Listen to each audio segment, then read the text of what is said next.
But I'm really excited to share with you this month, okay? So not every year, but every other year, I do a 30-day summer challenge. And my very first live was in 2021, and it was on Facebook. You can go there and see it. But I was a public school teacher at the time, and I don't do that anymore. But I was doing live videos for public school teachers who were Christians, who wanted to incorporate biblical principles in their classrooms in the public school. So if you want to check out those videos, you'll have to go back on my Facebook account and see what you can learn there if you are a public school teacher, a Christian and a public school teacher. I mean, a Christian teacher in a public school. There we go. Anyway, I am going to be doing 30 days live on Instagram this year, and it's going to be about 30 or 40 minutes, and I'm going to be talking about language, reading, spelling, grammar, writing, the whole 9 yards. And this is for Christian homeschool parents. So if you're a homeschool parent and you want to learn how to teach all those subjects from a biblical worldview and the specifics of how to teach that, then I'm your girl, because you're going to get all of this for free.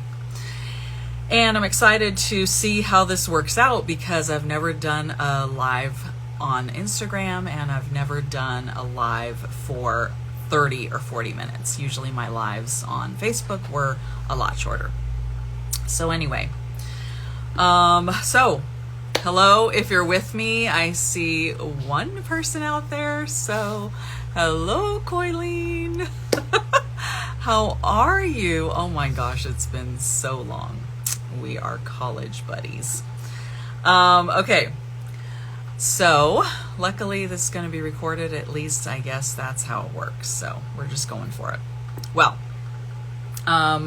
so the bulk of what I'm going to be talking about this summer on my 30-day summer challenge is this book right here, okay? The Writing Road to Reading by Romualda Spalding. This is a classic curriculum for elementary school language arts. Now that's my older version. The newer version, if you're looking for the book, it looks like this. The newer version is not that different from the older version, but because I know where everything is on the older version, I am going to be referring to this book. So if I probably won't mention any exact page numbers, but that is what I'm going to be talking about. But of course, as I said to you a few minutes ago, I'm going to be talking about how biblical principles apply to every subject, and I'm talking all the language arts subjects that I'm talking about right now. So I'm going to be talking about biblical principles of that, but I'm also going to be talking about laying a foundation of biblical principles in language arts. Okay, so work with me here, because we are on a 30-day summer challenge. I'm going to come on live on Instagram for 30 days for the whole month of July. And it is a challenge because if any of you know or have done this before, it is a big task. But I'm prepared, I'm ready, and I'm so excited to actually bring this type of content to the world out there. Because I do have a course that I sell called Elementary Reading 1, and it basically teaches you, let's say you wanted to be a teacher, or you want to be a homeschool teacher, a homeschool mom, and you really want to take it from like a teacher perspective, and you wanted to take a class on how to teach reading, then this is it right here. This is kind of like a professional class on how to teach reading using the Writing Road to Reading. And I learned this even before I started homeschooling. I learned this program. And I started homeschooling in 2005. So it's been a long time. I've been using this curriculum ever since. For those of you who don't know, I continue to homeschool other people's kids, and I actually have a program homeschool program called Maui Christian Homeschool. And we meet Monday, Wednesday, Friday from 8:30 to 1:30. And I teach from kindergarten to like 8th grade, even though I'm not opening up to 7th or 8th graders, just kindergarten through 6th grade. If you wanted to join my homeschool group and you live in Maui, just give me a call or text me or email me, whatever. Okay, so that's a little bit about me in case you didn't know. But hello, McKenna.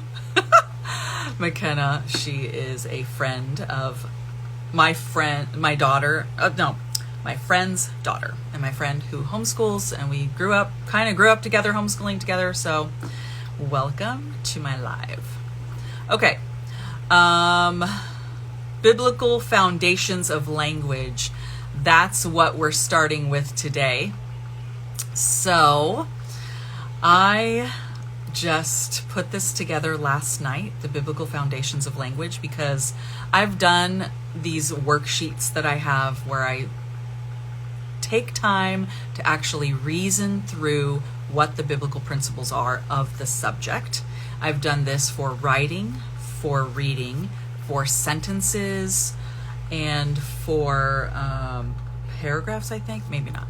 I'd have to check, but so this one is for language. Now, I've written down principles of language and actually have a free resource on my website, which is the biblical principles of language. But this time, or this session, I'm going to be taking you through the whole process of how I come up with the principles, not just giving you the principles, but the whole process behind it. So first and foremost, oh my gosh, I'm going to have to get up because the very first thing I use is the 1828 dictionary. Now, I'm just sharing this with you because it's fun and I love it. If you are serious about deducing biblical principles for yourself in any topic, this is where you're going to start. You can either use the 1828 dictionary online. You can just Google that. Or you could get, oh my gosh, wait for it. I'm going to go get mine. Okay, so here we go.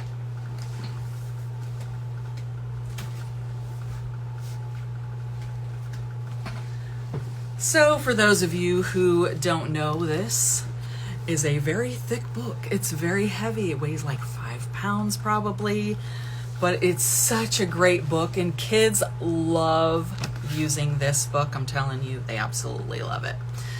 But anyway, I look up the definitions of my words in this dictionary first. Anytime I'm looking for the definition of a word, that's where I start, is Webster's 1828 dictionary, okay? So when I looked up the word language in the 1828 dictionary, it says, let me zoom in here. Okay, all right. It says number one, no, I got to tell you the foundation for it first. So the word language in Latin is actually lingua. And if you speak Spanish or probably Portuguese or French or something like that, you'll know that the word lingua is Spanish, because I speak Spanish, for the word tongue. Lingua is this Latin word for tongue. So language has to do with the tongue or speech. So that's sort of like the etymological background for the word language. But the definition, number one, is human speech. The expression of ideas by words or significant articulate sounds. That is so key. If you actually meditate on that definition right there, it's mind-blowing and so exciting. And, just ignites this love of learning. And then I'll continue for the communication of thoughts. Okay, this is where we come into the picture here as humans. And then it says language consists in the oral utterance of sounds, which usage has made the representatives of ideas. I mean, mind-blowing. It's so cool to read these definitions. And what's really cool, actually, is that Noah Webster in 1828, well, probably many years before that, had to come up with exact words to describe these words. And that's the cool part. And I really encourage some of my homeschool students to do the same, to really think about what their thoughts are and their ideas are and come up with words that will describe what they are thinking. So number 2, the definition, there's several definitions for this word, but I'm just going to pick out a few of them, just 2 of them.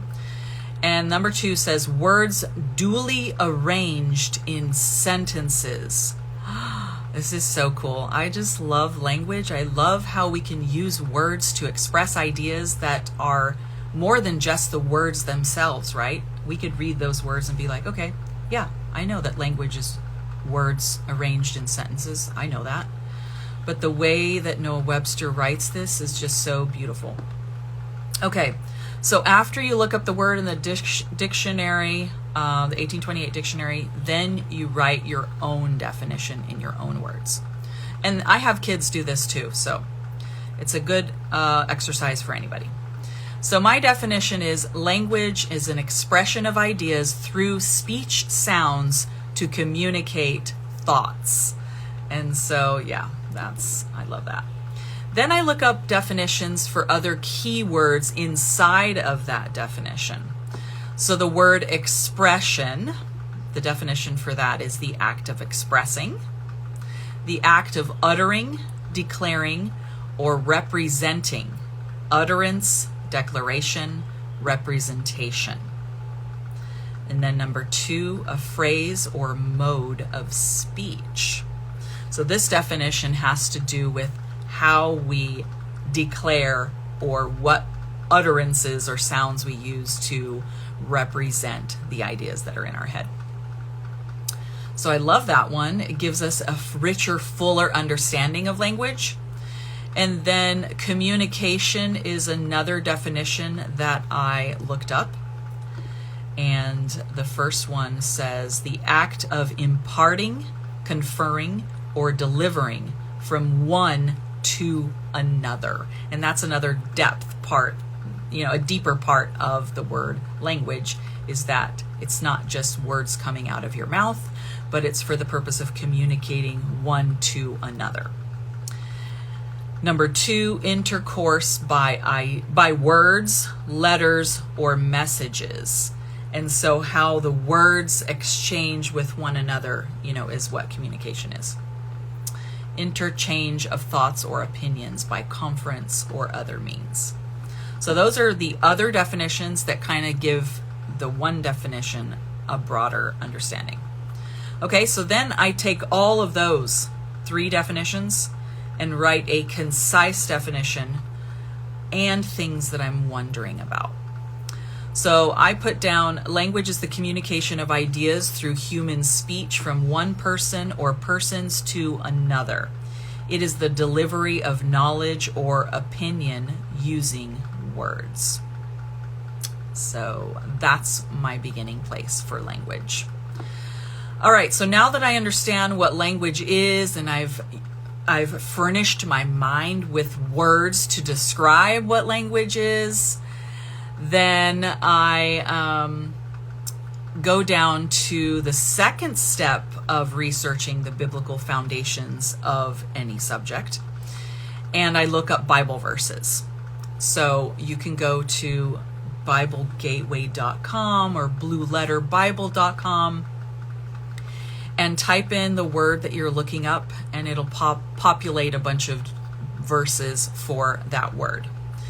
And then, of course, we know that language is not the only word that we're looking for in the Bible. So you could also collect verses that have to do with speech or communication or anything like that. Now, this could be a long rabbit trail.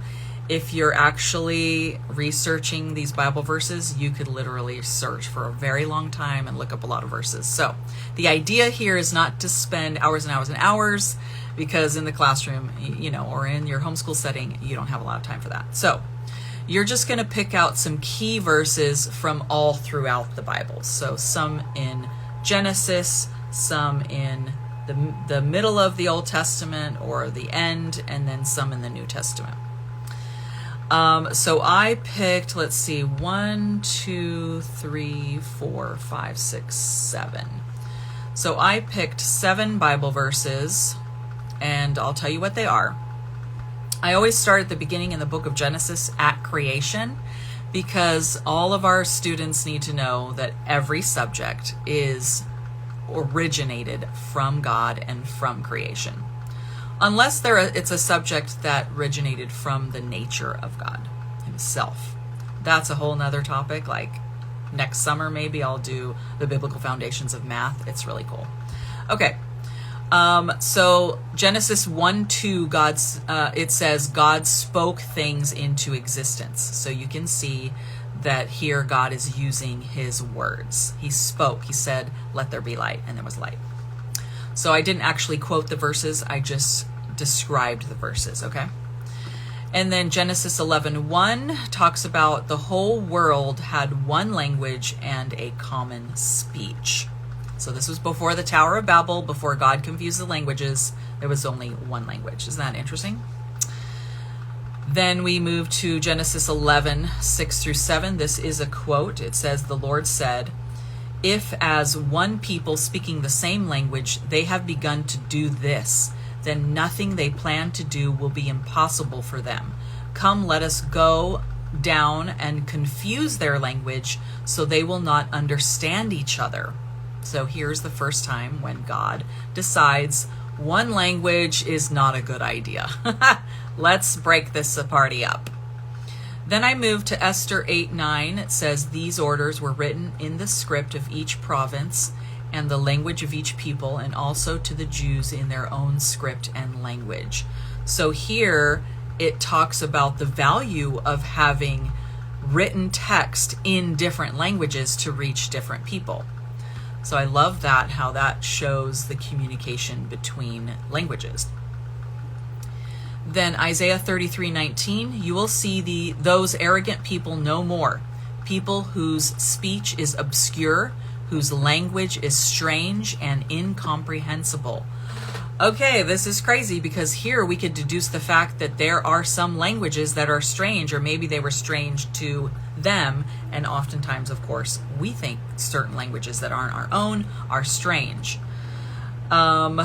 Daniel 1:4 says, "He was to teach them the language and literature of the Babylonians."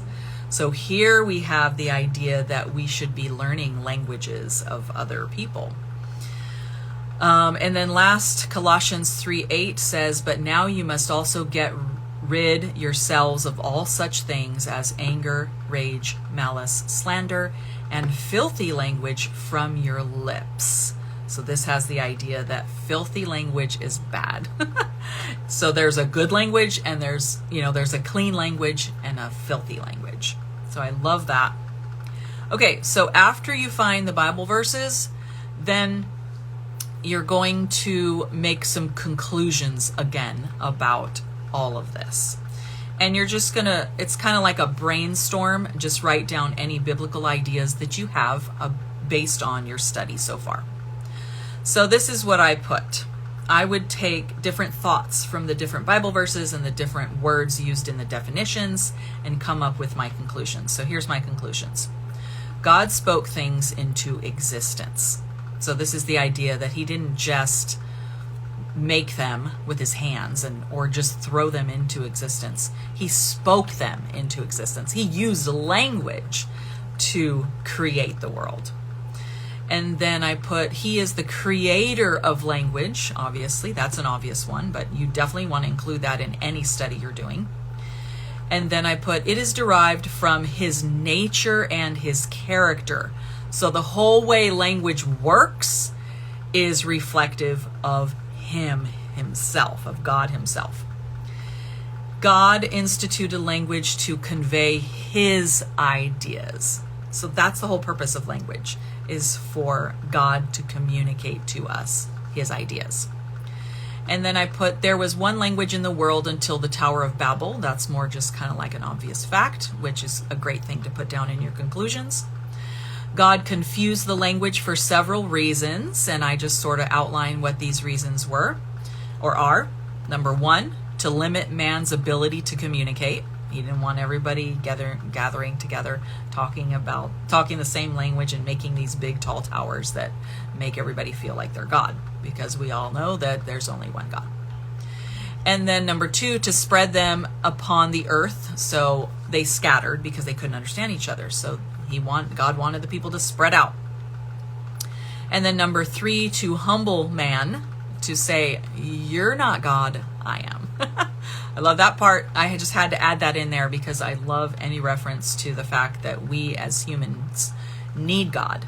We don't have what it takes to live a successful life. Okay, number 4, to show his power. So basically, I'm God, you're not, but I am powerful, if you pay attention.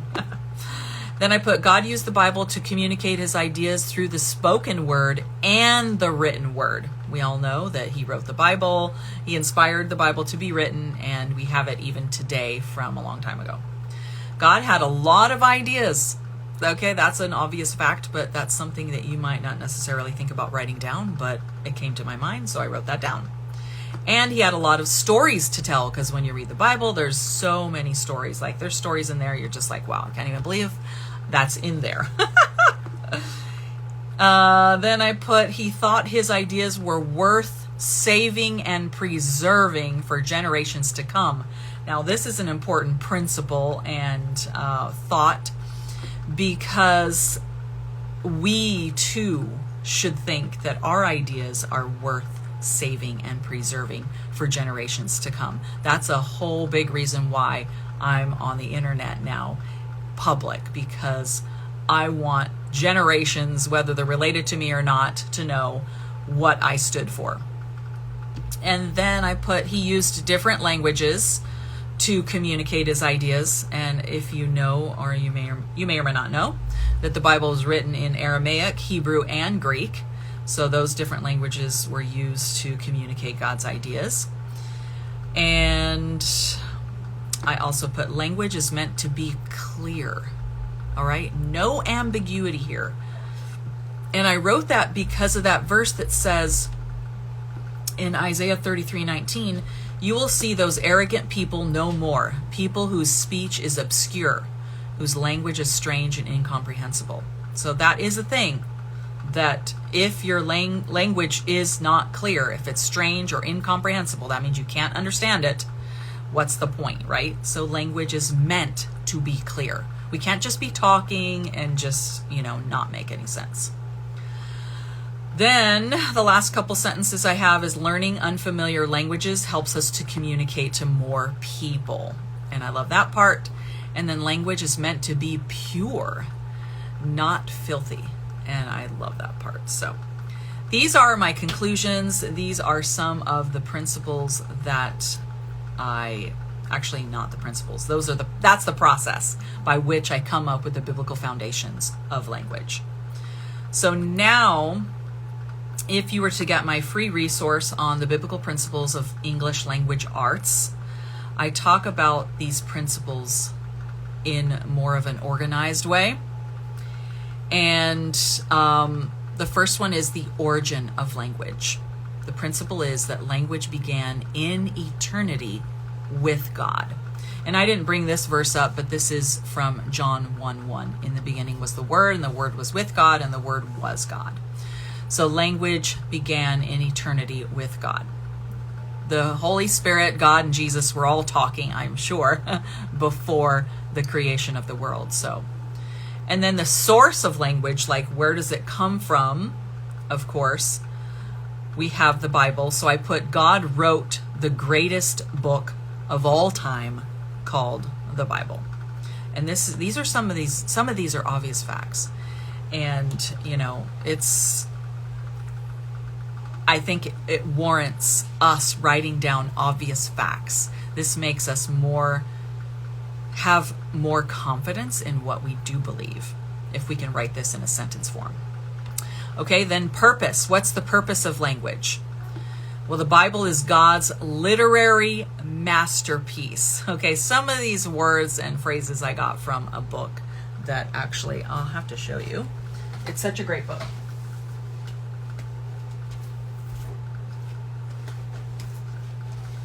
This is the NOAA Plan English Language Curriculum Guide. And a lot of this, of what I'm doing now, I learned from this book. So that's another great resource if you're into language.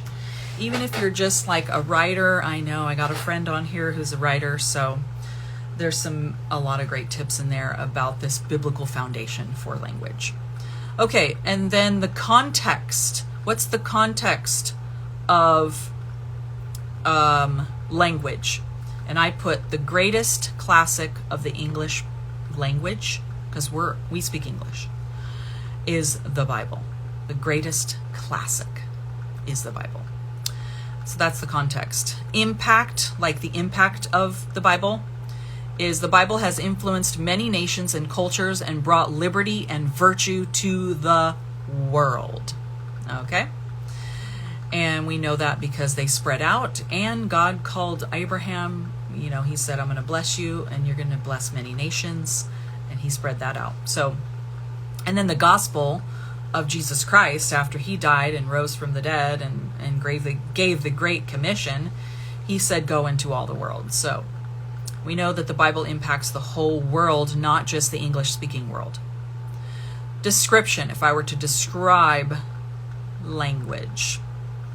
Now, I use the word literature in this particular sentence. It says, literature is the highest standard of language and inspires learning and appreciation of language. So I added that, even though, if I was doing this differently, I could definitely use the description from my worksheet where I did my research. But for this particular handout, I have literature because they're one and the same anyway. But yeah, literature is the highest standard of language. So we're talking about quality literature, not just your everyday scholastic book that comes out on, on the internet. All right, then guideline. What is the guideline for language or literature? I'm kind of moving into literature here on this particular handout. Literature is the handmaid and herald of history, where liberty and virtue are proclaimed in every element of the story. So if you have a message to give your audience, like even in writing class, or when I teach my kids how to write sentences, even from kindergarten or first grade, we are trying to proclaim liberty and virtue, truth. I don't want, my kids writing sentences or paragraphs about, low level, like a potty mouth, or about, just different things that are like, okay, we don't need to be talking about that right now. Let's elevate our mind and think about things that are noble and all this stuff. So that's a principle there. And then the quality, what are the qualities of language? Like, what makes language good? What makes literature good?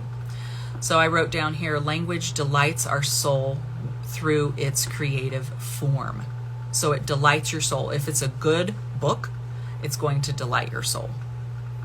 And then it also appeals to our emotions and our imagination through the revelation of the soul of man.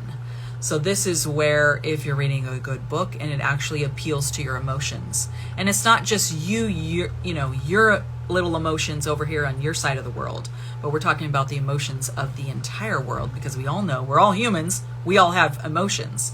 So if it's a good book, no matter what language it's in, it's going to appeal to your emotions. You're going to have an emotional reaction like, oh, that was such a great book. Or you're crying because you relate to the people in the story. I remember when I first fell in love with books, and I was literally bawling my eyes out, and I just was relating to the characters so much. But that's when this made sense to me, because when I was learning how to do all of this biblical reasoning, it didn't make sense that sorry, I lost my track because I'm getting text messages here. What was I? Oh yeah. So I had learned that literature appeals to the soul, and it didn't make any sense because I actually didn't like reading. And then I finally found a book that moved my emotions and my soul. And it was just like, oh my gosh, I finally reached this experience where I understand. And even reading the Word of God, it was like, I was supposed to read the Word of God when I became a Christian, but I didn't really like reading it. But then once I found verses that really came alive and related to my soul, it was like, now I know the purpose of why it's important to read the Bible, So anyway, the last thing I have for the quality is that it connects us to common experiences that people from all over the world and from all time periods can relate. So if you find a good book, it's relatable and universal, no matter what time period or what culture you come from. So that's how you know it's a great book. Okay, a couple more things I guess I have here on page 2. The value of language. I put the study of language should turn our hearts and our minds toward God, His Word, the home, family, learning, the individuality of people and the uniqueness of people, character, like virtue, innovation, when people are really using their God-given talents to create and serve people. If it's also turning your minds toward freedom and patriotism, that's a go. All right. So that is definitely something that language, it has value because we value those things. And then the goal of language is to foster the development of Christian sensibilities and aesthetics. Okay, if you don't know what these words mean, basically sensibility is being perceptive about what is good or bad. So are you reading books to where you understand what good really is? Do you really understand what bad is? Not that you should read all bad literature, because I believe that young children should only be exposed to good literature. But then once children get old enough to reason and analyze and be able to think through what's good and bad and distinguish and say that's bad and I know it's bad and I know why it's bad, then you can read literature that's bad. But that's a whole nother topic, so I don't want to get too much into that. But the word aesthetics means being perceptive about what is valuable and beautiful. So like colors and pictures, like even when you go on the internet, with the AI art these days, there's a lot of pictures that really don't convey the idea of value and beauty from a biblical perspective. So you could determine that that's not art that we can appreciate, really, because it doesn't have that connotation. All right. Lastly, good models of language move our hearts and connect us to what is noble about the world and about humanity. Philippians 4:8, whatever is true, noble, of good report, and praiseworthy, think on those things. So that's really how language works and the biblical foundations of language. And I just wanted to come on here today and talk about how I'm basically like setting the stage for what I'm going to be teaching in the Writing Road to Reading. Because every little thing that I do, every teaching technique in language has that biblical foundation of how biblical principles are guiding the actual content of what I teach and how I teach it. So let me close by saying or telling you what's coming up in the next 30 days on my summer challenge, 30-day summer challenge. Tomorrow we're going to be talking about the art and science of language itself. So the components of language when you're teaching it. That's what I'm going to talk about tomorrow. And then on the third day, it's going to be phonogram sounds. So what are the sounds of A through Z? Because there is a lot of confusion about that out there. And then on day 4, it's going to be phonogram sounds from SH to CK. I have a certain list and order by which I teach these, and so I'll be talking about those. Day 5, it'll be the second half of that list. There are 70 total phonograms that I teach from A all the way to 3-letter, the TCH. That's what I have here, TCH. And then on day 6, I'm going to talk about how to teach the phonograms orally. And then on day 7, I'm going to talk about how to teach the phonograms in written form. Day 8 is how to introduce new spelling words. These are all teaching techniques for Christian homeschool parents out there. If you actually learn these techniques, you will never have to guess whether you're buying the right curriculum. You will never have to guess what curriculum you should buy, because all you need is the Writing Road to Reading, and it's $20. You might need some flashcards with the phonogram sounds, but other than that, it literally is the cheapest program out there. And if you want to save hundreds of dollars for homeschool curriculum in the language arts, buy the Writing Road to Reading and learn the systems in it. And it does take time. Like I said, I learned this when I was college age and I was training to be a teacher. So it's that kind of commitment. On day 9, we're going to be talking about writing new spelling words. On day 10, we're going to be talking about spelling markings, how to mark your words and why that's important. And then day 11, spelling rules and how they work and how to use them. On day 12, practicing old spelling words, the ones you're going to be tested on at the end of the week. And then on day 13, I'm going to be talking about grammar. Day 14, simple sentences. Day 15, compound sentences. Day 16, complex sentences. And literally that's as far as I got on my plan. So there will be more to come. And if I have time, if I can't make up, the Writing Road to Reading all in 30 days, I will incorporate some other curriculum ideas, and I probably might interject some other things, because as the kids get older, like 4th, 5th, and 6th grade, there are some supplemental programs that you might want to consider. So that's it for now, folks. Oh my gosh, this is so fun. Thank you for joining me, and I will see you tomorrow around 11:30, between 11:30 and 12 o'clock.